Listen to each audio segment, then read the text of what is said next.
مسئولان متوجه باشن، رسانه هایی که احساس مسئولیت میکنن متوجه باشن، بیدلیل زیر سوال نبرند گزارش های رسمی مسئولان برجسته نظام را.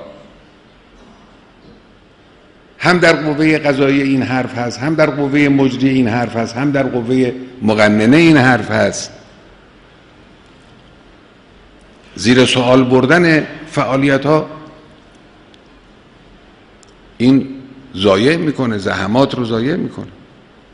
انسان میبینه این ایام در مورد آمارهای قوه مجریه خدشه میکنن، در مورد اظهارات قوه قضاییه آمارهای قوه قضاییه خدشه میکنن، در مورد اقدامهای مثبت و فعالیت‌های خوب قوه مقننه و مجلس الغای شبهه میکنن. این اعتماد مردم رو از بین میبرد.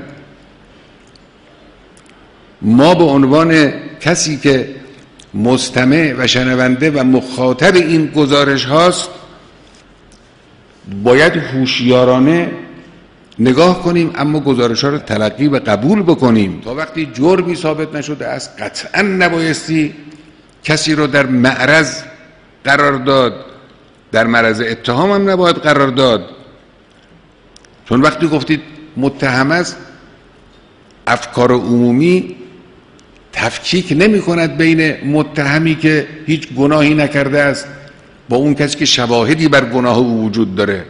حتی اگر چنانچه فرض کنیم یه نفری جرمی هم کرده است، این جرم در دادگاه صالح اثبات هم شده است، این شخص به مجازات محکوم شده است، فرض کنید رفته زندان، چه لزومی داره ما اسم این رو حالا در روزنامه ها منتشر بکنیم تا بچه این آدم که داره میره مدرسه دیگه روش نشه بره مدرسه؟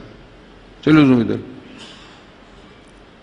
چه اشکال داره که این مدت زندانش رو بگذرانه بیاد بیرون، زندگی عادیش و خودش خانوادهش ادامه بدن؟ خب جرم میکرد، مجازات شد، باید حتما آبروریزی بشه.